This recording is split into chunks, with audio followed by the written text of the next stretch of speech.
नाद का जो अभ्यास हम लोग करते हैं उसकी तुलना की गई है। उसकी तुलना भंवरे से की गई है, मदमस्त हाथी से की गई है, बिना पंख के पक्षी, जो पक्षी का अगर पंख कट जाए तो उसकी स्थिति, हिरण की स्थिति, घोड़े की, पारा से, सांप से और अग्नि से की गई है। उसको कैसे जोड़ा गया है, कैसे उसकी विशेषता बताई गई है, साथ ही समाधि के लक्षण बताए गए हैं कि समाधि प्राप्त होने के बाद योगी की स्थिति कैसी होती है, ये भी बताया गया है।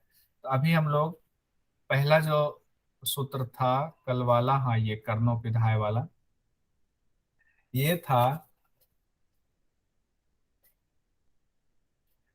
हाँ, यहाँ कहा गया था कर्णोपिधाय हस्ताभ्याम यं शृणोति ध्वनि मुनि तत्र चित्तं स्थिरीकुर्यात् यावत् स्थिर पदं व्रजेत। कहा गया था कि दोनों हाथों से दोनों कान को बंद कर लेंगे, जिस उसके बाद दोनों हाथ से दोनों कानों को बंद करने के बाद जिस ध्वनि को साधक सुनता है,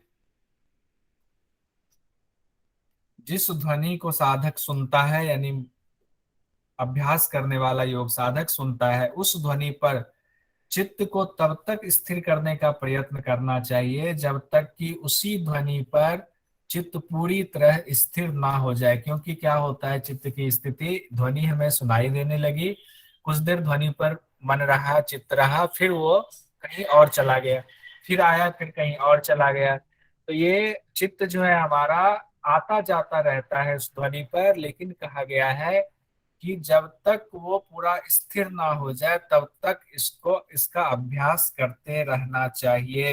यानी कि पूरी तरह से उस ध्वनि पर चित्त को स्थिर करने का अभ्यास करना चाहिए। इसमें जो मुख्य बातें थी, कर्णोपिधाय हस्ताभ्याम, यानी कान को क्या करना है, हाथ से बंद करने की चर्चा यहाँ की गई है। तो हम लोग कंफ्यूज नहीं होंगे कि कान को बंद करना है या नहीं करना है। देखिए, अलग बात है कि शुरुआत में ही कहा गया है कि योगी जो हमारे गुरु होंगे वो हमें अभ्यास कराएंगे, वो जैसे कराएंगे हम वैसे ही करेंगे, वो बिना हाथ रखे हुए कराएं। लेकिन हठ प्रदीपिका में एग्जाम की दृष्टि से हम कान पर हाथ रखेंगे, जो पहले कल बताया गया था उस हिसाब से। आगे है इसका,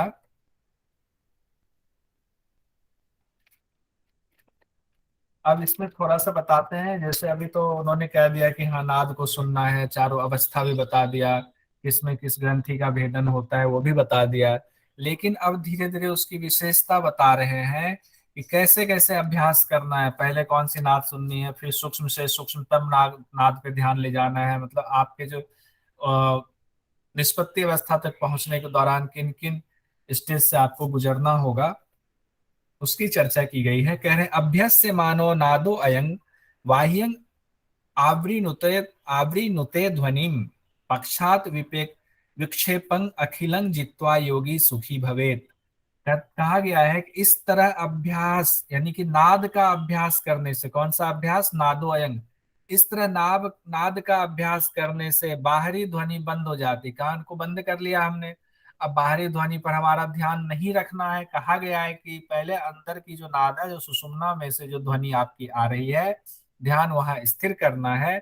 जब ध्यान हमारा स्थिर हो गया, जो अगले इससे पहले वाले श्लोक में बताया गया था, तब क्या हो रहा है, बाहर की ध्वनि सब, हमारा अगर ध्वनि आ भी रही है तो हमारा ध्यान नहीं जा रहा है, तो उसी को कहा गया है कि बाहरी ध्वनि बंद हो जाता है। अब बाहर की ध्वनि पर तो हमारा कोई लेना देना नहीं है। उसके बाद कहते हैं यहां से जो एक क्वेश्चन निकलता है, पश्चात विक्षेपण, यानी 15 दिन अभ्यास करने से सभी बाधाएं, विक्षेप को बाधा कहा गया है, योग सूत्र में भी हम लोगों ने विक्षेप पढ़ा है, विक्षेप सहभू पढ़ा हुआ है। तो कहते हैं सभी बाधाओं को जीत कर योगी सुखी होता है। तो कितने दिन करने से होता है, 15 दिन करने से। 15 दिन तक अगर आप अच्छे से अभ्यास करते हैं तो आप इस अवस्था को प्राप्त कर लेते हैं। किस अवस्था को प्राप्त कर लेते हैं, सभी बाधाओं को दूर कर लेते हैं। बाधाओं को दूर करने के बाद सुख का अनुभव होता है। इसको लिख लेते हैं, 15 दिन वाला। हो सकता है कि ये सवाल आ जाए, तो हम घबराएंगे नहीं। यहाँ तक तो हम लोगों ने देख लिया था। इसमें वो वाला लाइन भी लिख ही लेते हैं कि दोनों हाथों से दोनों कान को बंद करना है, तब तक तब तक अंदर के नाद पर तब तक अंदर के नाद पर चित्त को पूरी तरह स्थिर, तब तक हटा देते हैं, करना है। और और अंदर के नाद पर चित्त को पूरी तरह स्थिर करना है, ये कहा गया था। अब कहा गया है आगे कि इस तरह से अभ्यास करने पर 15 दिन के भीतर क्या होगा। 15 दिन के भीतर क्या होगा। बाधा दूर होगी सभी और बाधाएं दूर सुख हो का जाएंगी अनुभव होगा। और सुख का सुख अनुभव होगा। अनुभव होगा। यही मेन यहाँ से क्वेश्चन हमारा निकलता है कि नादानु अगर सवाल मान लो इस तरह से पूछ दिया है कि 15 दिन तक हम लोगों ने नादानुसंधान का अभ्यास करने पर क्या होता है, और उसमें हमें बहुत सारे उसमें एमसीक्यू में दे दिया कि सभी बाधाएं दूर होंगी, सुख का अनुभव होगा, दोनों एक साथ दे दिया। उसके अलावे 3 और ऑप्शन दे दिया, तो हमें सभी बाधाएं दूर होंगी और सुख का अनुभव होगा। 15 दिन इसमें नादानुसंधान में एक ही डेट आया हुआ है, तो इसको याद रखेंगे। उसके बाद कहते हैं, हाँ अब जो आता है, जो नाद में हम लोगों ने पढ़ा था, ये ध्वनि सुनाई देती, वो ध्वनि सुनाई देती है। तो अब कह रहे हैं कौन कौन सी ध्वनि की चर्चा अब अच्छे से विस्तार से इसमें किया जा रहा है कि प्रथम कौन से नाद सुनाई देंगे, उसके बाद मध्य में कौन सा नाद सुनाई देगा, अंत में कौन सा नाद सुनाई देगा, उसकी चर्चा कर रहे हैं।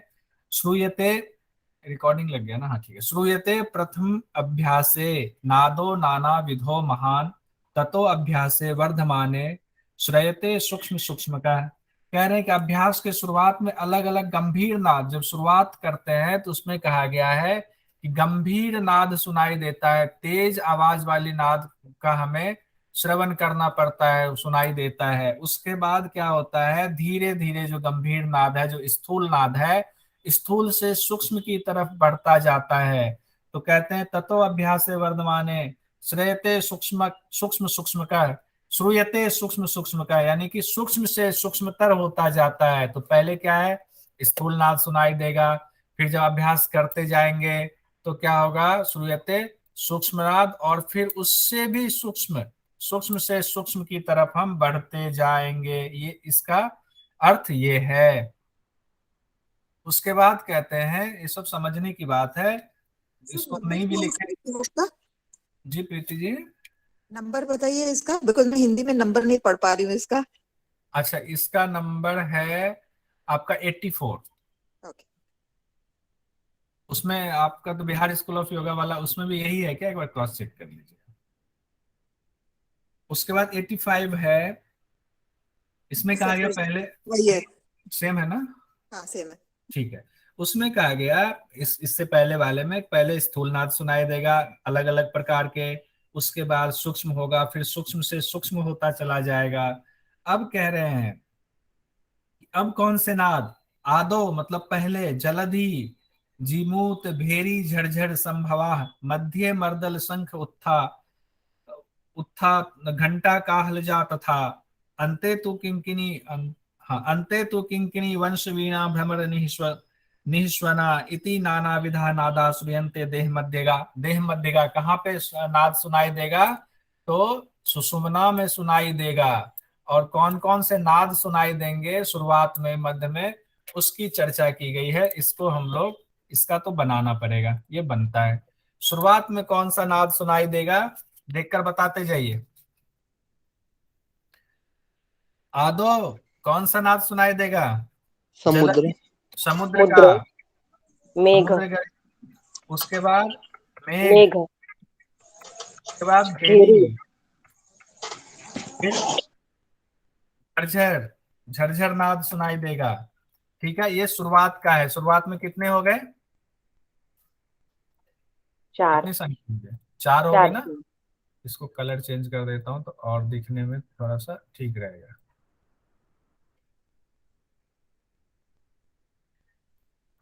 ये बोलिए 2 बार 3 बार, सब लोग बोलिए, जल्दी जल्दी बोलिए, इसको याद नहीं होगा नहीं तो। ये बड़ा सर ये यहाँ जलधि मतलब समुद्र लिखा है क्या आपने? हाँ, जलधि मतलब समुद्र लिखा है। इस समुद्र की से जैसे आवाज आती है ना, जब समुद्र किनारे हम होते हैं उस तरह की आवाज आती है। तो क्या होगा, समुद्र से शुरुआत होगी। आदि में शुरुआत में समुद्र की, समुद्र से सीधे मेघ पे चला गया है। सीधे पहले है जल में, उसके बाद सीधे मेघ की आवाज, फिर भेड़ी की आवाज, फिर झरझर नाद सुनाई देता है। ये चार ही नाद तो है शुरुआत में। इसको बोलेंगे ना, बोलिए बंटी जी, बोलिए चारों नाद को शुरुआत में कौन सा सर सुनाई मेघ देता को क्या लिखा है इसमें? है? मेघ को समुद्र जिमू, में जिमू लिखा भेरी है। हाँ, और झरझर। समुद्र मेघ भेड़ी झरझर, यही है ना, समुद्र मेघ ठीक भेड़ी ठीक। झरझर। तृप्ति जी बोलिए। जी सर। समुद्र मेघ भेरी जर्जर। ये क्या है, शुरुआती स्टेज में ये चार नाद की चर्चा इसमें की गई है, ये नाद सुनाई देंगे। उसके बाद कहते हैं मध्य मर्दल शंख तथा घंटा काहलजा। अब कहा गया मध्य में, बताइए कौन सा है? ढोल। मर्दल किसको, या तो मर्दल दे दे या ढोल दे दे तो हम लोग परेशान नहीं होंगे। ढोल, उसके बाद शंख, फिर घंटे की घंटा। आवाज, घंटा। घंटे और घंटा में अंतर, घंटी नहीं है, घंटी तो छोटी वाली हो गई, घंटा बड़ा वाला हो गया। काहल जो यहाँ कहा गया है ना, काहलजा, वो बड़ा ढोल या घड़ियाल को कहा गया है। काहल जो है बड़ा ढोल या घड़ियाल को कहा गया, जो बहुत बड़ा ढोल होता है। कई बार तो एक ढोल को दो दो आदमी बजाते हैं, वो कहा गया है यहाँ पर। इसको पढ़िए बंटी जी, पढ़िए एक बार। ढोल, शंख, घंटा, काहल, बड़ा ढोल या घड़ियाल। काहल को ही उसको कहेंगे बड़ा ढोल या वो ढोल या पुंडिक घड़ी। जी, पुंडिक जी पढ़िए। ढोल, शंख, घंटा, काहल। काहल को ही बड़ा ढोल या घड़ियाल बोलते हैं। ठीक है, तो इस ये हमारा बीच का हो गया। पहले समुद्र से शुरू किया था, समुद्र मेघ भेरी झरझर ढोल शंख घंटा काहल। उसके बाद कहा गया है कि ये मध्य वाला था अंत में। अंत में कौन सा है? अंते तो किंकिनी वंश वीणा भ्रमर निस्वना। अब इसको भी देख लेते हैं। अंत में जो है किंकिनी कहा गया छोटी घंटियों को, छोटी घंटियां बजेंगी। उसके बाद क्या बजेगा? बंसी, फिर वीणा, फिर भ्रमर, भावरा। भावरा जिसको कहते हैं भ्रमर की आवाज आएगी। ठीक है, एक दो तीन चार, एक दो तीन चार, सब में चार चार ही लिया है इन्होंने, अभी दिया हुआ है। हो सकता है और भी होंगे, लेकिन चर्चा इतनी ही की गई है तो हम इतना ही मान कर नहीं चलेंगे, लेकिन एग्जाम की दृष्टि से हम इतना ही देखेंगे। ठीक है, इसको पढ़िए, तृप्ति जी पढ़िए इसको। अंत में कौन कौन सी है? अंत में सर छोटी घंटिया वंशी वीणा और भ्रमर। भ्रमर। ठीक है, बंटी जी पढ़िए। छोटी घंटियां, बंसी, वीणा, भ्रमर। सूरज जी पढ़िए।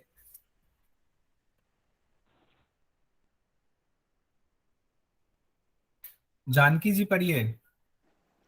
छोटी घंटियां, बंसी, बीड़ा, भंवर। ये कहाँ पे है? सबसे अंत में कहा गया है, सबसे अंत में इसकी आवाज हमें सुनाई देती है। अब कहा गया है, अगला सूत्र देखते हैं। देह मध्य, हाँ ये तो है, सुषुम्ना से ये सारी आवाज हमें सुनाई देंगी। आगे कहा गया है महती श्रृणवाणे अपि मेघ भेरी आदि के ध्वनो तत्र सूक्ष्म सूक्ष्मात सूक्ष्मतरम नादं एव परामृशेत। अब ये कहते हैं कि मेघ भेड़ी आदि की जो महत्वपूर्ण गंभीर नाद, मेघ गर्जन तो बहुत गंभीर नाद होता है, स्थूल नाद होता है। कहते हैं इस तरह से जो गंभीर स्थूल नाद सुनाई देते हैं उस पर तो आप ध्यान ले जाएंगे। अब नाद को सुनने का तरीका बता रहे हैं, उस पर तो ध्यान आप ले जाएंगे, लेकिन उसके बाद क्या करेंगे? उसके बाद सूक्ष्म नाद पर आएंगे, फिर उससे सूक्ष्म नाद पर जाने की कोशिश करेंगे। यानी कि हमारी जो कोशिश होगी नादानुसंधान के दौरान कि मेघ वगैरह जो हमारे गंभीर नाद हैं उसकी ध्वनि पर ध्यान ले जाने के बाद धीरे धीरे उससे सूक्ष्म ध्वनि पर ध्यान लेते जाएंगे। ये हमारा क्रम होगा, यानी कि स्थूल से सूक्ष्म की तरफ हम जाएंगे। अब आगे कहते हैं घनम उत्सृज्य वा सूक्ष्मे सूक्ष्मम उत्सृज्य वा घने रममानम अपि क्षिप्तम मनो न अन्यत्र चालियेत। कहते हैं कि गंभीर नाद और सूक्ष्म नाद पर मन आता जाता रहता है। कहते हैं जब हम अभ्यास करेंगे ना तो क्या होगा, कभी गंभीर नाद सुनाई देगा, कभी सूक्ष्म नाद, मन कभी सूक्ष्म नाद पे जाएगा, कभी गंभीर नाद पे जाएगा। तो यहाँ कह रहे हैं कि एक चीज का ध्यान रखना है कि मन भले ही सूक्ष्म पे जाए, कभी नाद गंभीर पे जाए, कभी मेघ गर्जन पे जाए, कभी छोटी घंटियों पे जाए, कभी भ्रमर वाले जो सूक्ष्म नाद है उस पे जाए, लेकिन मन को नाद के अलावे कहीं और ना जाने दें। ये कह रहे हैं इस सूत्र में। कह रहे हैं ठीक है कोई बात नहीं, एक तो स्थूल से सूक्ष्म की तरफ जाना है, लेकिन कई बार स्थूल पे जाएंगे, कई बार सूक्ष्म पे जाएंगे, ये मन हमारा आगे पीछे होता रहेगा। लेकिन ध्यान रखना है कि अन्यत्र कहीं ना चला जाए, ना अन्यत्र चालिए, कहीं और ना ध्यान मन चला जाए, इसका हमें ध्यान रखना है। अब कहते हैं और क्या करना है, कहते हैं यत्र कुत्र अपि वा नादे लगति प्रथम मनः तत्रैव सुस्थिर भूयः तेन सार्धं विलीयते। मन जिस नाद में पहले लगे, अब मान लीजिए गंभीर नाद में या मेघ गर्जन में या समुद्र गर्जन में हमारा लग गया, यानी जिस नाद में योगी का चित्त आसक्त हो जाए, वहीं पे भी अगर आप मन को स्थिर कर दें, चित्त को विलीन करने की स्थिति कर दें, तो भी कोई दिक्कत नहीं है, तो भी हमें समाधि की स्थिति जरूर प्राप्त होगी। जरूरी नहीं मान लो कि नहीं सूक्ष्म में जा रहा है, तो चलो जहां जा रहा है वहीं पे हम स्थिर करके कोशिश करेंगे, अपने आप हमें सिद्धि मिलती जाएगी। यानी कि मन जिस नाद में पहले लगे, यानी जिस नाद में योगी का चित्त आसक्त हो पहले, अब बार बार उसी में आसक्त हो रहा है, बाकी में नहीं जा रहा है। किसी को वीणा की ही आवाज अच्छी लग रही है, किसी को मेघ गर्जन की ही अच्छी लग रही है, कह रहे हैं कोई बात नहीं, नाद में मन को स्थिर करें, चित्त को स्थिर करें, वहीं पर मन चित्त को विलीन की स्थिति में लाने की कोशिश करें, और धीरे धीरे करते करते चित्त वहीं पर विलीन हो जाएगा। ये कह रहे हैं इसमें। आगे कह रहे हैं मकरंद पिबन भृंगो। अब देखिए यहां से शुरू हो गया कि नाद की महत्ता बताना शुरू कर दिया हुआ है, किस तरह आपका नाद जो है आपके चित्त को, आपके मन को पकड़ के रखता है, उसकी विशेषता यहां से कह रहे हैं। कह रहे मकरंदं पिबन भृंगो, मकरंद मतलब होता है फूलों का रस, कौन पीता है, भृंग यानी भ्रमरा पीता है। और गंधन न अपेक्षित यथा, कहते हैं गंध की वो चिंता नहीं करता है। भृंग जो है वो फूलों का रस तो पीता है, लेकिन वो क्या करता है, वो कौन सी खुशबू उससे आ रही है उसकी चिंता नहीं करता, उसको बस रस पीना है। उसी तरह करता है, कहा गया है वैसे ही नाद में एकाग्र योगी नाद की साधना में एकाग्र योगी, एकाग्र साधक चित्त बाकी विषयों की आकांक्षा नहीं करता। कौन से विषय, वो सिर्फ नाद को ही सुनता रहता है। यहाँ हमने इस तरह से बनाया हुआ है कि देखिए एक ये भमरा है, ये भमरा क्या कर रहा है, यहाँ फूल का रस पीने के लिए बेचारा तत्पर है। अब ये भ्रमर जो है फूल का रस पी रहा है, लेकिन फूल से कैसी खुशबू आ रही नहीं आ रही उसकी चिंता नहीं करता। वैसे ही नाद के अभ्यास में लगे हुए योगी को सिर्फ आवाज पे ध्यान देना चाहिए, बाकी विषयों से अपने आप को हटा लेना चाहिए मन को। पहला तो ये कहा गया है, भमरे से तुलना कर दी है। दूसरे श्लोक में कहा गया है कि हाथी के समान कहा गया है। देखिए इसमें कहते हैं मनोमत्तः गजेंद्रस्य विषय उद्यानचारिणः नियंत्रणे समर्थो अयं निनाद निशित अंकुश। कहा गया मदमस्त हाथी की तरह मन जो है वो विचरण करता है। कहाँ, विषय रूपी उद्यान में। जैसे मदमस्त हाथी जंगल में छोड़ दिया जाए तो उसके सामने जो खेत होते हैं सबको बर्बाद करना शुरू कर देता है, कभी इस खेत में जाएगा कभी वहां जाएगा अपने मन के मुताबिक। कहते हैं मन भी इतना ही बदमाश होता है, वो भी विषय रूपी उद्यान में विचरण करता रहता है, कभी एक विषय पर जाएगा कभी दूसरे विषय पर जाएगा। तो कहते हैं कि उसको कैसे नियंत्रण में करना है मन को, हाथी को कैसे नियंत्रण में करते हैं, तो उस पे जो बैठा होता है इंसान, हाथी को चलाने वाला महंत जो बैठा है, वो अंकुश रखता है एक लोहे का, और उसको उससे उस पर आघात करता है। जब आघात करता है तो हाथी नियंत्रण में आता है। उसी तरह कहा गया नाद से मन को आहत करें, मन को नियंत्रित करने की कोशिश करें। यहाँ देखिए हाथी है, ये मदमस्त हाथी के लिए नाद अंकुश यानी मन रूपी, चित्त रूपी जो मदमस्त हाथी है जो विषयों में भागता है, उसके लिए नाद कैसा है, अंकुश के समान इस्तेमाल कीजिए। अंकुश से जैसे हाथी कंट्रोल में किया जाता है, वैसे ही जैसे अंकुश से हाथी को कंट्रोल किया जाता है, वैसे ही चित्त रूपी जो ये जो मन है, ये जो चित्त है, उसको नाद से कंट्रोल में करना है। आगे कहते हैं बद्धं तु नाद बंधेन मनः सत्यं चापलं प्रयाति सूत्रांग स्थैर्यं छिन्न पक्ष खगो यथा। अब यहाँ पर एक ऐसे पक्षी से तुलना की गई है। कहते हैं जैसे सपोज कीजिए कोई पक्षी है, उसका पंख टूट गया या कट गया, तो पक्षी क्या होता है, जमीन पर गिर जाता है, जमीन पर ही स्थिर रहेगा, क्योंकि अब पंख के बिना वो उड़ नहीं सकता है। कहते हैं उसी तरह से मन रूपी जो पक्षी आपका है ना, उसको नाद के अभ्यास से, नादानुसंधान के अभ्यास से उसको विषयों से काट दीजिए। विषय रूपी जो पंख हैं, उस पंख को नाद से काटना है। देखिए ये पक्षी है, अब ये इसके पंख बेचारे का टूट गया हुआ है। जब इसका पंख टूट गया तो अब ये स्थिर हो गया, उड़ ही नहीं सकता है। कहते हैं इसी प्रकार से जो चित्त है ना, जो चंचल चित्त है, इसको नादानुसंधान के अभ्यास से, विषयों से काट देना है। तो तीसरा क्या है, पहले इसकी तुलना की गई थी भंवरे से, फिर हाथी से, समझाने के लिए बस तुलना कर रहे हैं, फिर पक्षी से तुलना की गई। अब कहते हैं अब हिरण से इसकी तुलना की जा रही है, तो वो भी सूत्र श्लोक देख लेते हैं। नादो अंतरंग सारंग बंधने वायु रागेत। अच्छा नहीं, एक छूट गया क्या? हाँ, सर्वंग वाला छूट गया। सर्व चिंतांग परित्यज्य सावधानेन चेतसा नाद एव अनुसंधियो योग साम्राज्यम इच्छिता। कहते हैं सभी चिंताओं को छोड़कर एकाग्र मन से जब अयोगी अभ्यास करता है, नाद का अभ्यास करता है, तो क्या नहीं, इसका अर्थ यह है योग्य साम्राज्य की अगर आप इच्छा रखते हैं, योग में अगर आप चाहते हैं कि हमें सिद्धि मिले, तो आपको क्या करना होगा, सभी चिंताओं को छोड़ करके, मन को एकाग्र करके नादानुसंधान का अभ्यास करना होगा। इसका ये अर्थ है। अब आगे देखते हैं, हिरण से तुलना की गई है। 96 एक छूट गया ना, 94 इसमें।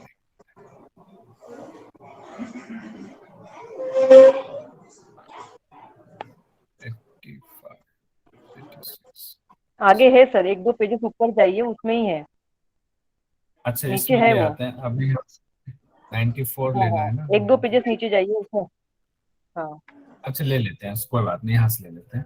नादो अंतरंग सारंग बंधने वायु रायते अंतरंग कुरंगस्य वधे व्याधायते अपीचा। कहते हैं कि अब चित्त रूपी हिरण है, अब हिरण से तुलना कर दिया। कहते हैं जो चित्त रूपी हिरण है ना, उसके लिए, ये चित्त रूपी हिरण के लिए नाद जो है वो जाल के समान है। अब यहाँ पर हिरण से के मन रूपी हिरण के लिए या चित्त रूपी हिरण के लिए दो बातें कही है। पहला तो कहा गया है कि जाल है, जाल में पहले इस हिरण को फंसाइए।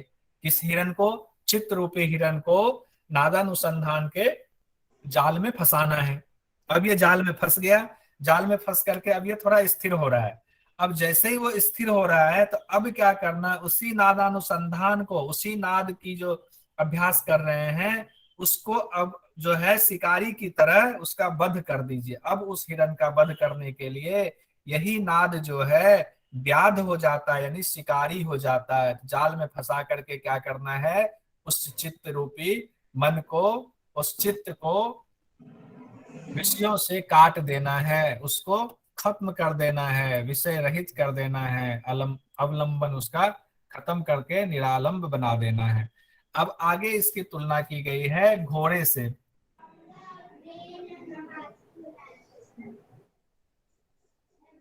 हाँ 95।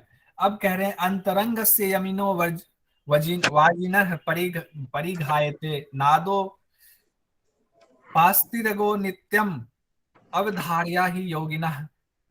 कह रहे हैं कि साधक के चित्त रूपी घोड़े के लिए, जो चित्त रूपी घोड़ा है उसके लिए नाद क्या है, चार दीवारी के समान है। कहते हैं इसलिए योगी को नित्य इसका अभ्यास करना चाहिए। अब देखिए मन को इतना, चित्त को ऐसा बना दिया गया है कि वो कैसे भंवरे के समान है, कभी हाथी के समान है, कभी पक्षी के समान, इतना भागता है, इतना चंचल है, कभी घोड़े के समान इधर उधर भागता है, तो कह रहे हैं कि उस जो है चित्त रूपी घोड़े को कैसे पकड़ना है, नादानुसंधान के द्वारा चारों तरफ घेरा लगा देना है कि अब वो चित्त जो है इस नादानुसंधान के अलावे कहीं जाए ही ना।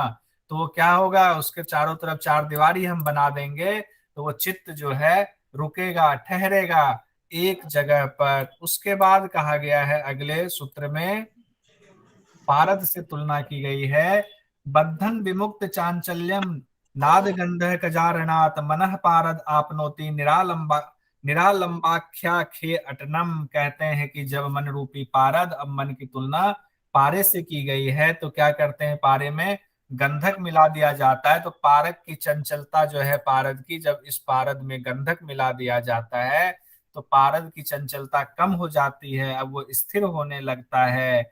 उसी तरह से कहा गया है कि मन जो चंचल है पारद की तरह, उसको अगर नादानुसंधान में लगाया जाए तो उसकी भी चंचलता कम होती है, वो फिर निरालंब में, खे में यानी कि व्योम में विचरण करने लगता है, शून्य में विचरण करने लगता है।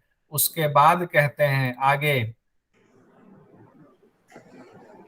नाद श्रवणतः क्षिप्रम अंतरंग भुजंगम विस्मृत्य सर्वं एकाग्रह कुत्र चित्त ना धावती। कहते हैं कि अब मन की तुलना सांप से की गई है कि मन रूपी सर्प जो है, जब जैसे सांप को क्या करते हैं, सपेरा जब आवाज सुनाता है, नाद सुनाता है एक अच्छा, तो वो सांप जो है एक जगह उस नाद को सुनता रहता है, सुनता रहता है, जिधर जिधर सपेरा जाएगा उधर उधर वो सांप जो है घूमता है उस नाद के साथ। उसी तरह से कहा गया है कि जब आपके अंदर आपकी सुषुम्ना में नाद जो प्रस्फुटित हो रही है तो मन रूपी जो ये सर्प है, मन रूपी सांप है, शीघ्र ही सब कुछ भूल करके उसमें एकाग्र हो जाता है उस नाद में, और कहीं इधर उधर नहीं भागता है।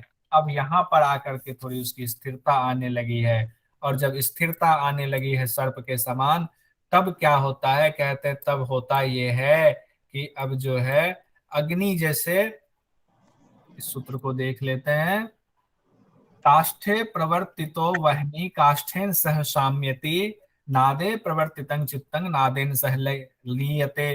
कहते हैं कि लकड़ी में जिस तरह से अग्नि उत्पन्न होती है और जब लकड़ी धीरे धीरे खत्म हो जाती है तो अग्नि भी उसी के साथ उसी में लय हो जाता है। ऐसा नहीं है कि लकड़ी जल जाती है अग्नि फिर भी जलती रहती है, ऐसा नहीं होता है। उसी तरह कहते हैं वैसे ही नाद में लगा हुआ चित्त नाद के साथ ही लय हो जाता है। इसका मतलब यह है कि एक अवस्था ऐसी भी आती है जब नाद भी अपने आप में लीन हो जाता है, यानी अब नाद भी सुनाई नहीं देता है।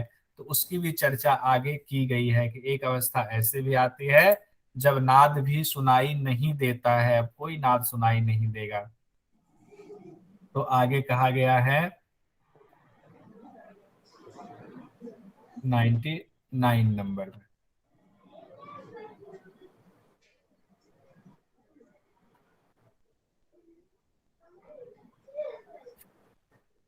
कह रहे हैं घंटा दिनाद सक्तः स्तब्ध अंतः करण हरिण्यस्य प्रहरणम अपि शुक्रम शरंधान प्रवीण चेत। कहा गया है चित्त रूपी हिरण जब घंटा आदि की ध्वनि सुनकर आकृष्ट होता है, एक जगह रुकने की कोशिश करता है, क्षण भर के लिए जब वो स्तब्ध हो जाता है, रुकता है, तब धनुर्धारी की तरह एक योग साधक को उसको आसानी से, सरलता से स्थिर कर देना चाहिए, खत्म कर देना चाहिए, पकड़ लेना चाहिए।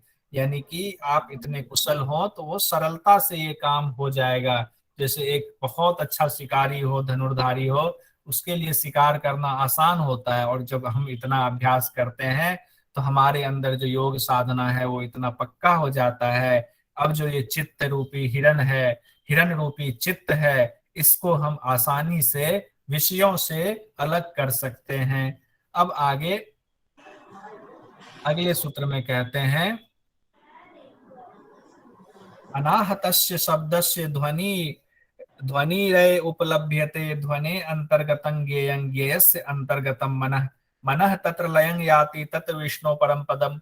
अब विष्णु का परम पद यहाँ बता रहे हैं, कह रहे हैं कि अनाहत शब्द में जो ध्वनि विद्यमान होता है उस ध्वनि के अंदर ज्ञेय वस्तु है। अब ज्ञेय वस्तु का तात्पर्य क्या है, अभी जो हम सारा अभ्यास कर रहे हैं उसमें ज्ञेय का तात्पर्य आत्मा से है, इसका ध्यान रखिए। कई बार हम ये नहीं समझ पाते हैं ज्ञेय को हम क्या कहें।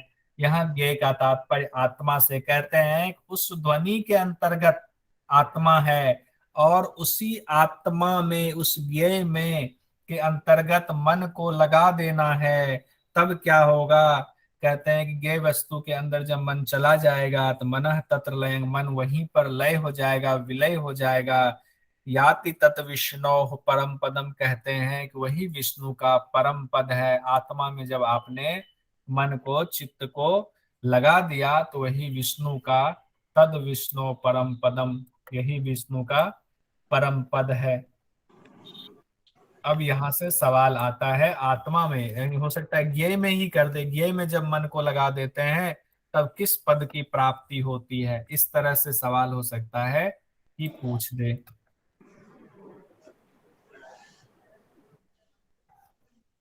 आइए, जब ज्ञेय में मन को लगा देते हैं तो क्या होता है? मन वही बोलिए।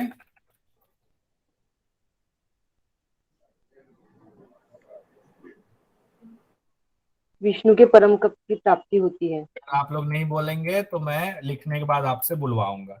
जानकी जी बोलिए। नहीं बुलवाना तो मुझे है, बोलिए जानकी जी।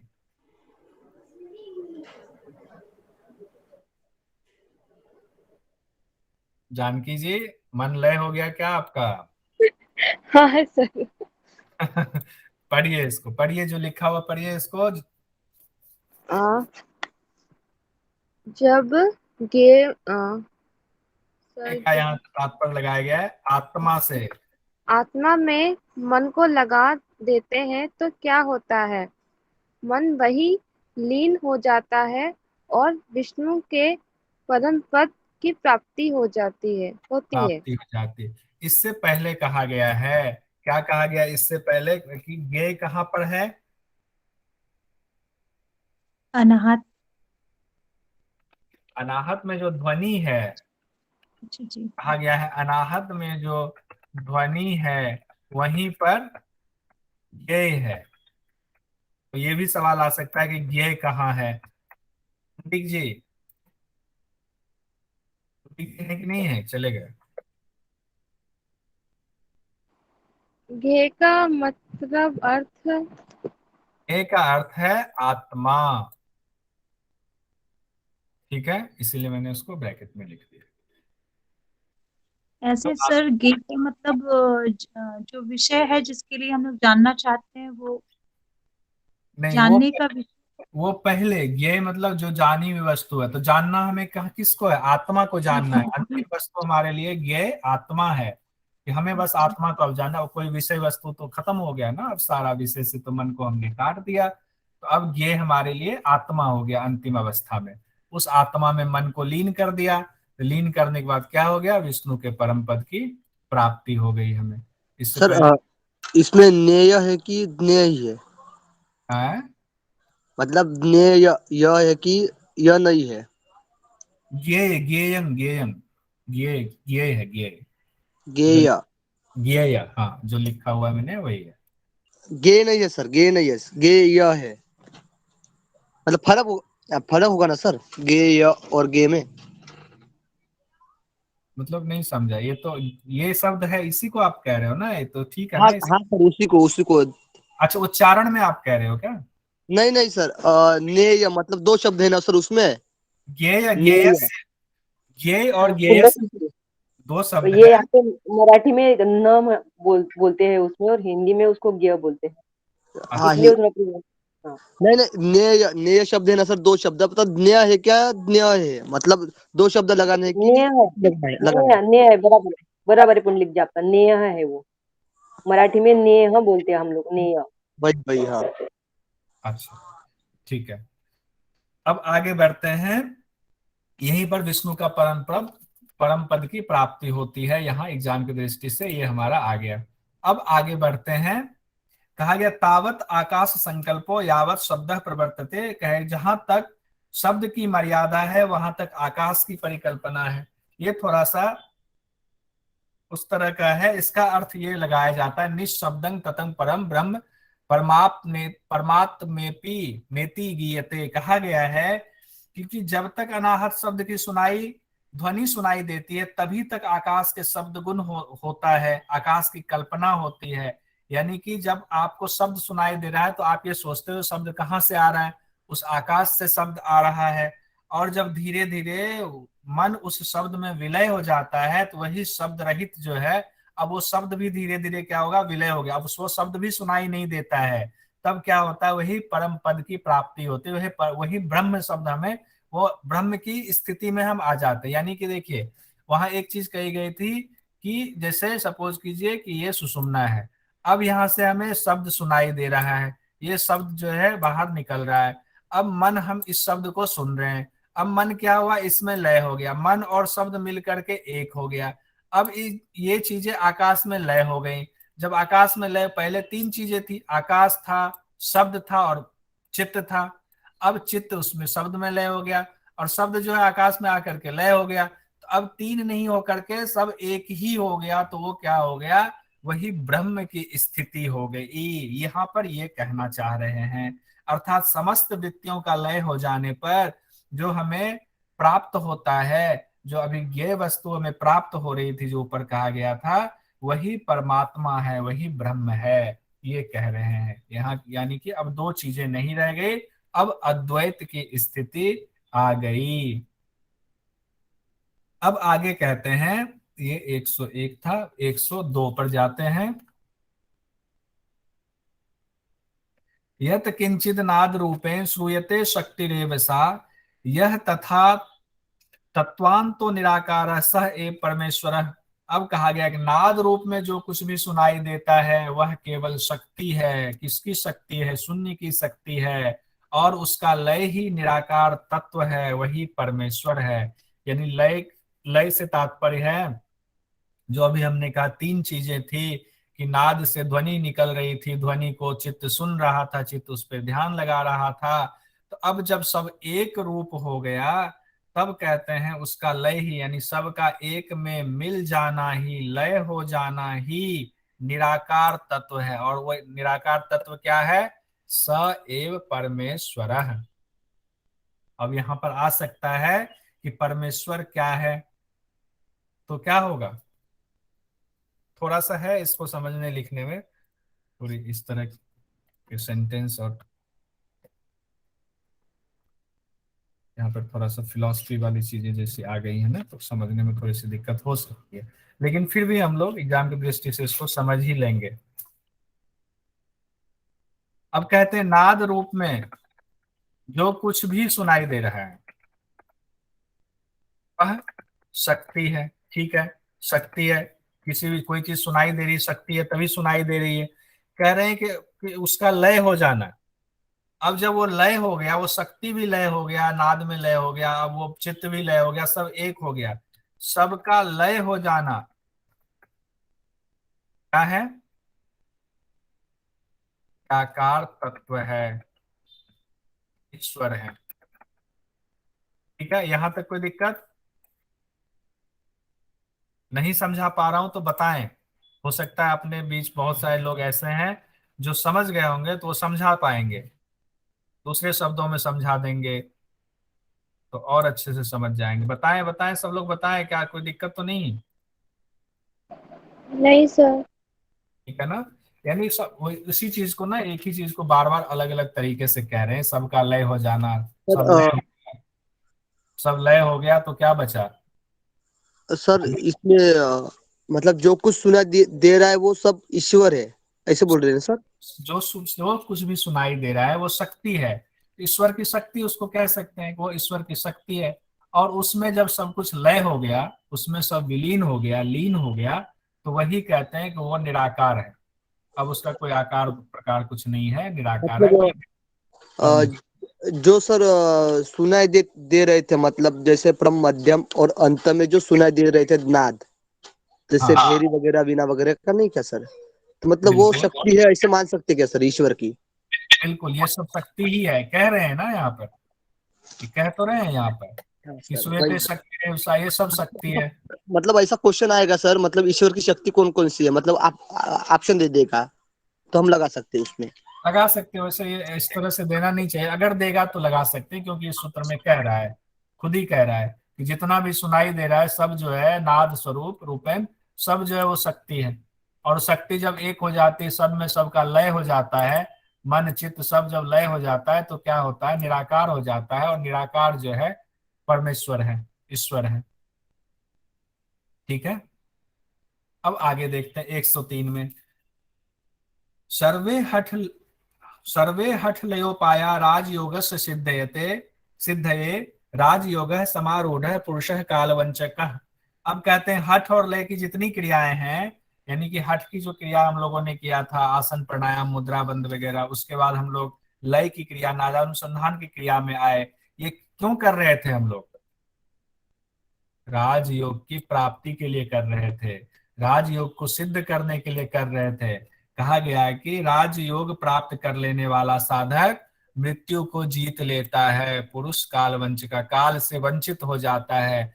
अब बताएं कि जब राजयोग की स्थिति आने पर क्या होता है? प्रकृति पुरुष अलग हो जाता है, हमें ज्ञान हो जाता है, हम पर ब्रह्म में मिल जाते हैं। और जब हमें आत्मस्वरूप हो गए, जब आत्मस्वरूप हो गए तो काल का उसको डर कैसा? काल का डर तो तब तक है जब तक वो प्रकृति के बंधन में बंधा हुआ है। तो इसीलिए कहा गया है, लेकिन एग्जाम की दृष्टि से राजयोग प्राप्त होने पर क्या होगा? काल के बंधन से वो मुक्त हो जाता है। अब आगे कहा गया है तत्व बीजम हठ हठ तत्वं बीजम, जो है चित्त जो है वो बीज है, हठ क्षेत्रम, हठ रूपी क्षेत्र जो है, हठ जो है वो क्षेत्र है, भूमि है। और औदासीन्यं जलंग त्रिभी, तथा वैराग्य जो है वो जल है, यहाँ कहा गया है। ये तीनों मिल करके, तीनों से उन्मनी अवस्था नाम की अवस्था आती है, उन्मनी अवस्था आती है, और शीघ्र वो आती है। अब तीन चीजों को देख लेते हैं। यहाँ कहा गया बीज, क्षेत्र और जल। बीज, क्षेत्र और जल, तीन चीजें कही गई हैं। बीज, क्षेत्र, जल, यही तीन चीज कही गई है। कहते हैं चित्त, चित्त को बीज कह दिया गया है, हठ के अभ्यास को क्षेत्र कह दिया गया है, और वैराग्य। वैराग्य को जल कह दिया गया है। यहाँ हठ का अर्थ अलग भी हो सकता है, ह और ठ के हिसाब से हकार ठकार भी हो सकता है, लेकिन यहाँ क्षेत्र से लिया गया है तो शरीर से इसका तात्पर्य लगाया जा रहा है। कहा गया है कि इन तीनों से ही क्या होता है, उनमें जब इन तीनों का हम अच्छे प्रकार से, इन तीनों के सामंजस्य बिठा करके अभ्यास करते हैं, तब जो है उन्मनी अवस्था शीघ्र प्राप्त हो जाती है। किससे? बीज से, क्षेत्र से और जल से, यानी चित्त, हठ और वैराग्य, लास्ट में वैराग्य की स्थिति आएगी तो हमारी उन्मनी अवस्था प्राप्त होगी। सर हट मतलब शरीर पकड़ में गया सर। हठ का कई जगहों पर शरीर दिया गया है, कई जगहों पर शरीर की जगह पे ह और ठ का लगाया गया है, हकार और ठकार, यानी इरा और पिंगला। इरा और पिंगला के अभ्यास से फिर सुषुम्ना में हम जाते हैं, तभी वैराग्य उत्पन्न होता है। उसके बाद कहते हैं आगे, सदा नादानुसंधानात् क्षीयन्ते पाप संचय निरंजने विलीयते निश्चितं चित्त मारुतो। अब कहते हैं कि नादानुसंधान का अभ्यास जब हम लगातार करते रहते हैं, लगातार करते रहते हैं, और ये नादानुसंधान का अभ्यास जब हमारा सिद्ध होने लगता है तो क्या होता है, जो संचित पाप हमारे हैं, जितने हमारे पाप कर्म हमने किए हैं, वो सब क्षीण हो जाते हैं, नष्ट हो जाते हैं। और तब चित्त क्या होता है, निरंजने विलीयते, तब चित्त और प्राण निरंजन पद में विलीन हो जाता है। कौन सा? चित्त और मारुत। चित्त मतलब चित्त की बात की गई है, मारुत मतलब प्राण की। तो चित्त और प्राण जो है वो निरंजन पद में विलीन हो जाता है। तो यहां से निकलता है नादानुसंधान के अभ्यास से संचित पाप जो है, नादानुसंधान के अभ्यास से संचित पाप नष्ट हो जाते हैं और फिर चित्त और प्राण कहाँ मिल जाता है? पद में विलीन हो जाता है। एक ही चीज को अलग अलग तरीके से समझा रहे हैं, इसीलिए कंफ्यूज नहीं होना है। कभी इस तरह से समझा रहे हैं, कभी उस तरह से, जैसे हाथी घोड़ा पता नहीं क्या क्या करके समझाया हुआ है, पक्षी सर्प। अब आगे कहते हैं, तो निरंजन पद मीन्स निरालंब अवस्था ही बोल सकते हैं हाँ क्या? निरालंब अवस्था है, निरंजन पद वही है। अंतिम अवस्था अवस्था निष्पत्ति अवस्था को ही निरंजन पद कहा गया है। अब कहते हैं शंख दुदुम्बी नादं च न शृणोति कदाचन। जब ये बात हो रही थी, वो देख लीजिए, काष्ठवत जायते देह उन्मन्या वस्थया ध्रुवम। कहते हैं कि तब जब ये स्थिति आएगी, कौन सी स्थिति? निरंजन पद वाली जब स्थिति आएगी, जब चित्त और प्राण यहाँ पर विलीन हो जाएगा, तब कहते हैं तब क्या होता है कि जो शंख वगैरह दुदुम्बी की जो नाद आपको सुनाई दे रही थी ना, अब वो सुनाई नहीं देगी। ये आ गया ना यहाँ पर कि अब वो नाद आपको सुनाई नहीं देगी। किस तरह से सुनाई नहीं देगी? जैसे काठ में यानी कि लकड़ी में अग्नि जलती है और लकड़ी धीरे धीरे खत्म होते होते वो अग्नि भी उसी में विलीन हो जाती है। तो आप माने कि अग्नि जो है यहाँ शंख वगैरह है, और ये काष्ठ में जो है वो अग्नि उस आकाश से आवाज निकल रही थी और धीरे धीरे वो उसी में लीन हो गया। उसी तरीके से ये जब निरंजन पद में विलीन हो जाता है तो अब वो ध्वनि सुनाई नहीं देता है। लास्ट में ये इन्होंने कह दिया है। तब क्या होता है? शरीर निश्चित रूप से देह उन्मन्यावस्था, शरीर निश्चित रूप से निर्विकार हो जाता है, उन्मनी अवस्था में पहुंच जाता है। अब इसके बाद के जो सूत्र हैं, उसे क्या हो गया, 107 यहां से लेना, 107 नंबर के सूत्र से समाधि के लक्षण की चर्चा शुरू हो गई है कि कहते हैं ना योगी की स्थिति कैसी हो जाती होगी, उसके बारे में यहाँ से कहा गया है। अब समाधि के लक्षण को हम लोग यहाँ एक अलग बना करके लिख लेते हैं और एक एक करके इसको, समाधि के लक्षण पे ही हमारा ये फिनिश हो जाएगा आज का, और ये हठ प्रदीपिका भी कंप्लीट हो जाएगा। समाधि के लक्षण में कहा गया है 107 नंबर में, सर्वावस्था विनिर्मुक्त सर्व चिंता विवर्जितम मृतवत तिष्ठते योगी सा मुक्तो नात्र संशय। कहा गया है सभी अवस्थाओं से सर्वथा मुक्त होने के बाद, चिंताओं से दूर होने के बाद, समाधि अवस्था में यही कहा गया आपको कोई चिंता रही नहीं, तो योगी जो है मृतवत हो जाता है, मृत प्राय हो जाता है। जैसे कि अब जैसे एक मरा हुआ इंसान होता है ना, यहाँ मरने से मतलब उस शरीर से नहीं है कि मतलब उनके सभी विषयों से वो टूट गए हैं, कट गए हैं, तो वो ऐसे उनका एक्ट होता है कि अब वो मुक्त हो गए हैं। तो यहाँ पर हम लिख सकते हैं कि योगी मृतवत हो जाते हैं, मुक्त हो जाते हैं, यानी मुक्त हो जाते हैं। यहाँ से एक लाइन उस सूत्र से ये निकला। अब यहाँ से हम लोग फटाफट आगे बढ़ेंगे, थोड़ा लगता है इंटरेस्टिंग, कम है क्या ये? 108 नंबर में कहते हैं, हाद्यते ना च कालेन वाद्यते ना च कर्मणा साध्यते ना शकेन अपि योगी युक्त समाधिनः। कहते हैं समाधि से युक्त योगी ना तो काल से बाधित होता, ना तो उसका काल जो उसको शिकार कर सकता है, ना कर्म का बंधन उस पे होता है, किसी के भी वो अधीन नहीं होता है। तो अब ना मृत्यु का शिकार होगा, ना कर्म का उसको बंधन लगेगा। इस अवस्था में तो क्या होगा? ना मृत्यु का शिकार होगा, ना कर्म का बंधन होगा, ये स्थिति होगी। ये दूसरी लाइन से ये निकला। अब आगे देख लेते हैं, ना गंधन ना रसं रूपं ना च स्पर्शं ना निःश्वसनम ना आत्मानाम ना परम वेत्ति योगी युक्त है समाधिना। कहते हैं कि समाधि में जो चला गया उसको ना गंध ना रस ना रूप ना स्पर्श कुछ भी पता नहीं चलता है, ना आत्माना और शब्द, इन सभी इंद्रिय जन जो चीजें हैं उससे वो परे हो जाते हैं, और ना उसे अपना या दूसरे का भान रह जाता है। अब ये भी एग्जाम की दृष्टि से लिख लेते हैं, कि कुछ भी आए तो हम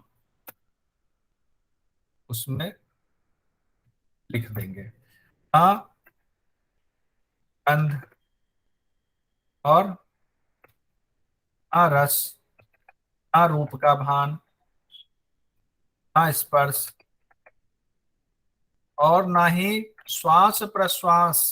श्वास प्रश्वास भी रोक लेता है योगी, जब सुषुम्ना में चला गया, श्वास प्रश्वास को निबद्ध कर लिया तो इस स्थिति में पहुंच जाता है। अपना और पराये का भान भी नहीं रहता है। ठीक है, ये स्थिति हो जाती है। ये हम नहीं कह रहे, ये पुस्तक कह रहे हैं, स्वात्मा राम जी बता रहे हैं। ये स्थिति हो जाती है। अब आगे 109 के बाद 110 नंबर पर आते हैं। चित्तंग न सुप्तंग नो जागृत स्मृति विस्मृति वर्जितम नाच अस्मत् एति न उदेति यस्यास्यो मुक्त स एव। अब कहते हैं जिसका चित्त ना सोया हुआ है ना जगा हुआ है, स्मृति विस्मृति सब एक जैसा हो जाता है, उससे परे है, और जो ना अचेतन अवस्था में है ना चेतन अवस्था में है, ऐसा साधक मुक्त है। अब कहते हैं, इसको भी लिख लेते हैं, जिनका चित्त ना सोया है ना, और क्या हुआ है, ना जगा है, स्मृति स्मृति से परे है, और क्या होगा, जो ना चेतन अवस्था में है ना अचेतन अवस्था में है।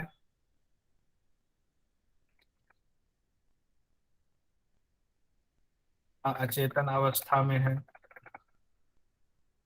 ठीक है, वह मुक्त है।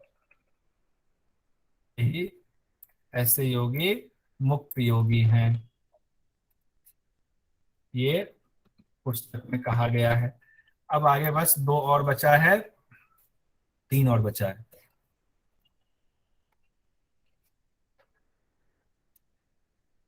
ना विजानानि शीतोष्णं ना दुखं ना सुखं ना मानं ना अपमानं च योगी युक्त है समाधिनः। कहते हैं कि समाधि प्राप्त योगी को ना ठंड लगती है ना गर्मी लगती है, ना शीत ना उष्ण, ना ठंड ना गर्मी, और ना ठंडी लगेगी ना गर्मी लगेगी, ना सुख का अनुभव ना दुख का अनुभव, ना दुख का अनुभव, और ना मान ना अपमान, ना सम्मान ना अपमान, ये का अनुभव होता है। सर ऐसे भी लिख सकते हैं ना सर, द्वंद्व नहीं रोक सकते शॉर्टकट में। हाँ कह सकते हैं, बिल्कुल। तो इस स्थिति तक वो पहुंच जाते तो उनको मानना चाहिए कि अब वो मुक्त हो गए हैं। अब 112 नंबर पर आते हैं, 114 ही है बस। स्वस्थो जागृत अवस्थायां सुप्तवत अवतिष्ठते निश्वास उच्छ्वासहीनः च निश्चितम मुक्त एव सः। यानी कि जागृत अवस्था में भी सोए हुए के समान जो साधक स्वरूप में अवस्थित है, जागे हुए हैं लेकिन सोए हुए के समान है, जो श्वास प्रश्वास रहित हो जाते हैं वह निश्चित रूप से मुक्त हैं। अब यहां से भी दो लाइन लेकर के बस फटाफट इसको कंप्लीट कर लेते हैं। दिखाई दे रहा है ना इसमें कि छोटा हो रहा है? छोटा है ना, छोटा बना लेते हैं, कोई नहीं।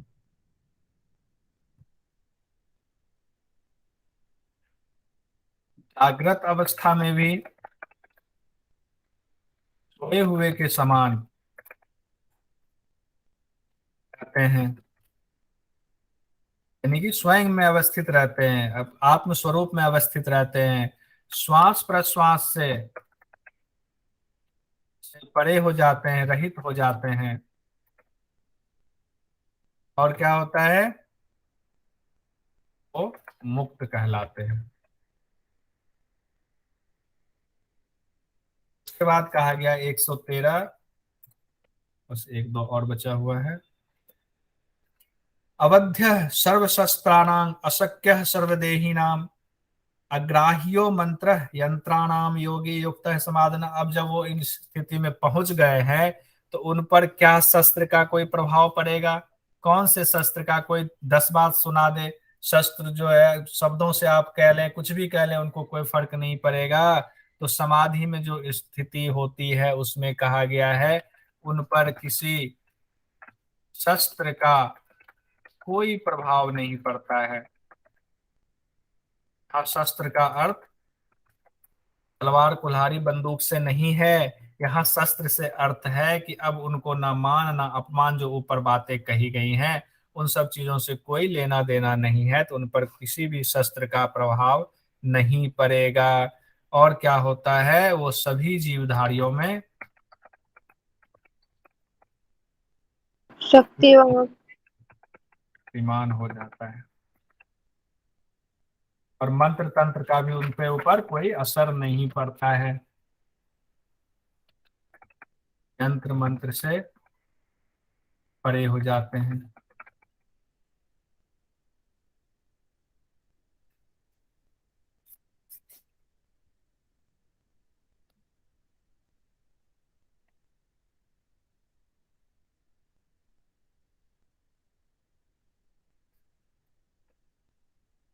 अब आगे अंतिम, बस लास्ट समापन हम लोग कर लेते हैं। यावत नैव प्रविशति चरण मरुतो मध्य मार्गे तावत बिंदु न भवति दृढ़ प्राणवात प्रबंधनात्। कहते हैं कि जब तक सुषुम्ना में प्राण का संचरण नहीं होता है, प्राण सुषुम्ना में नहीं जाता है, तब तक प्राण वायु के नियंत्रण से सोमरस स्थिर नहीं होता। तो यहाँ से एक सवाल निकलता है कि सोमरस कब स्थिर होता है, कौन उसको स्थिर करता है, कौन नियंत्रण करता है? तो प्राण वायु के नियंत्रण से ही सोमरस स्थिर होता है। यहाँ से एक ये सवाल निकल सकता है कि प्राण वायु के नियंत्रण से, बिंदु शब्द इस्तेमाल किया गया है और बिंदु को ही सोमरस कहा गया है, स्थिर होता है।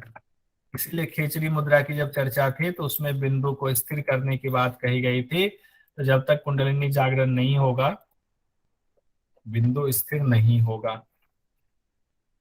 अब आगे कहते हैं यावत ध्याने सहज सदृशं जायते नैव तत्वं तावत ज्ञानं वदति ततं इदं दंभ मिथ्या प्रलाप। जब तक परम तत्व सहज रूप से ध्यान में नहीं आता तब तक ज्ञान की बात, इस तरह के ज्ञान की बात करना झूठी बातें हैं, प्रचार, झूठा प्रचार और दंभ ही कहा जाएगा।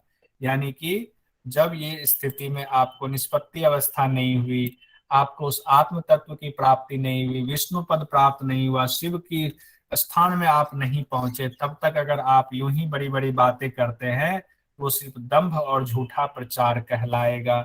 यहीं पर हमारा हठ प्रदीपिका संपन्न होता है। अब हठ प्रदीपिका संपन्न होने के बाद मैं कोशिश करता हूं जल्दी ही क्वेश्चन बना करके और एक एग्जाम ले लिया जाए, कंप्लीट हो जाए। ठीक है, पंचम अध्याय पढ़ने की जरूरत अभी तो है नहीं। हमारा हठ प्रदीप का कंप्लीट हो गया, किसी दिन मौका मिलेगा 10 मिनट में उसको कंप्लीट कर लेंगे। सर पंचम अध्याय है कहाँ, है ही नहीं ना? तो इसमें ना क्या कहते, पंचम अध्याय तो है ही नहीं एग्जाम की दृष्टि से, इसमें होता है, लेकिन कैवल्य धाम वालों ने ना पंचम अध्याय भी एक बना दिया है कि रोग बीमारी कैसे आप अभ्यास करें, थोड़ा सा प्रैक्टिकल रूप देने के लिए।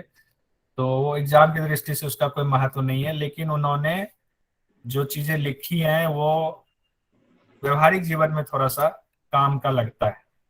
तो फिर करा दीजिए ना सर, अच्छा होगा तो। उसको सूत्र तो उसमें वैसे भी कराने की जरूरत नहीं है, बस अर्थ अर्थ बता देंगे किसी दिन, हाँ 5-7 हाँ, मिनट का ही देखो है। थेरापेटिक योगा टाइप होता है ना। थेरापेटिक योगा में थोड़ा सा उसमें कहा गया है ना, उसमें वात पित्त कफ का स्थान बताया गया है, शरीर में कहाँ है, कौन से रोग में क्या करना चाहिए, थोड़ा सा वो बता दिया गया है। ठीक है, सर इसका आप ये जो कल दिखाया था चक्रास बेदी ग्रंथ को जो भेद करता है उसको थोड़ा दोबारा दिखाएंगे क्या सर आज?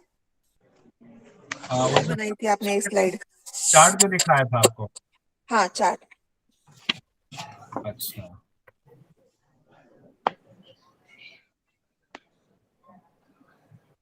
हम्म,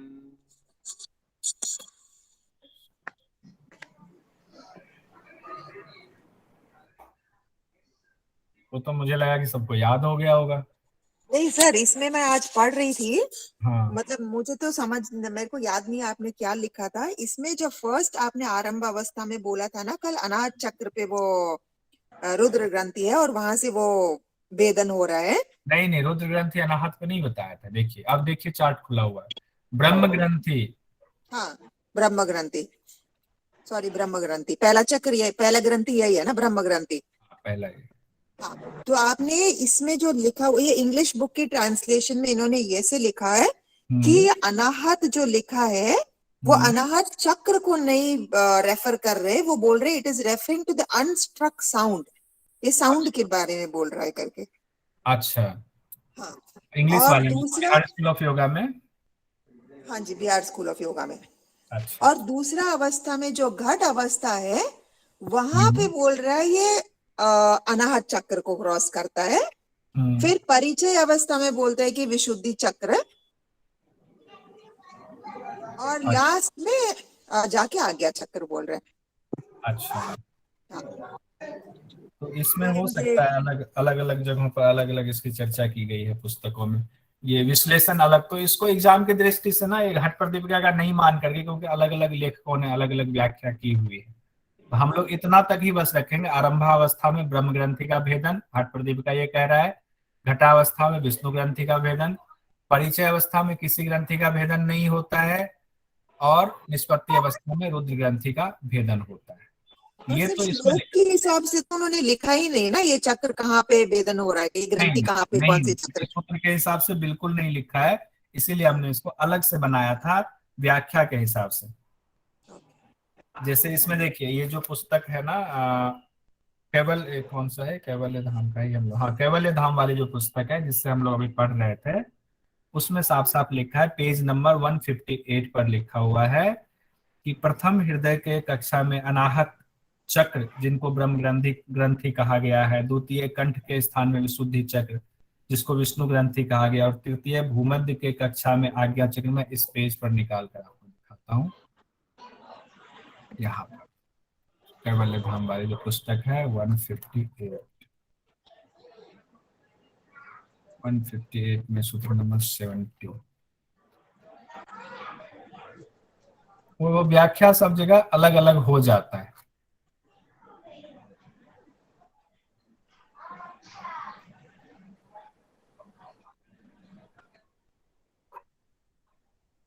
देखिए यहाँ पर, इसलिए हम लोगों को सब पता होगा ना, तो ये देखिए, ये कहते हैं ना, हृदय के कक्षा में अनाहत चक्र जिसको ब्रह्म ग्रंथि कहा गया है, द्वितीय कंठ के कक्षा में विशुद्धि चक्र जिसको विष्णु ग्रंथि कहा गया है, और तृतीय भूमध्य के कक्षा में आज्ञा चक्र के भीतर जिसको रुद्र ग्रंथि कहा गया है। ये कैवल्य धाम की व्याख्या है। इन तीन ग्रंथियों का भेदन प्राण संचार के द्वारा करना योगियों के लिए बहुत बड़ा पुरुषार्थ समझा जाता है। इसी की व्याख्या उसमें अलग तरीके से की गई है, लेकिन ठीक है, ये इनकी व्याख्या है, सूत्र में नहीं कहा गया है, तो सूत्र के हिसाब से हम एग्जाम की दृष्टि से उतना ही रखेंगे। बाकी व्याख्या तो जो अनुभव हो, जो जिनकी आपकी मानने की इच्छा हो उनकी मान सकते हैं। ठीक ना, कोई कंफ्यूजन तो ओके नहीं? सर, ये सिर्फ इन्होंने यही लिखा हुआ कि वो शून्य संभव लिखा है ना सबसे पहला वाला श्लोक में, तो वो हाँ बोलते हैं कि वो शून्य अराइजेस फ्रॉम नोवेयर, मतलब कहीं से भी वो उठता है करके। हाँ, वो मतलब ये इसलिए कि सुषुम्ना तो कहा ही गया, उस शून्य को सुषुम्ना का है, सुषुम्ना का कई जगह पे भोग लगाया गया है। यानी कि नाद की जो ध्वनि आती है, अगर एग्जाम में आएगा तो सुषुम्ना जरूर देगा, तो सुषुम्ना तो हमें लिखना है। चक्र विशेष का नाम भले ही नहीं दिया गया, हाँ चक्र विशेष का नाम वहां पे दिया गया है कि आज्ञा चक्र में आ जाता है शिव के स्थान में, तो वो इस पुस्तक में उसकी चर्चा है, तो एग्जाम की दृष्टि से वो हम ध्यान रखें। ठीक है, अब तो कोई कंफ्यूजन नहीं है? ठीक है सर। ठीक।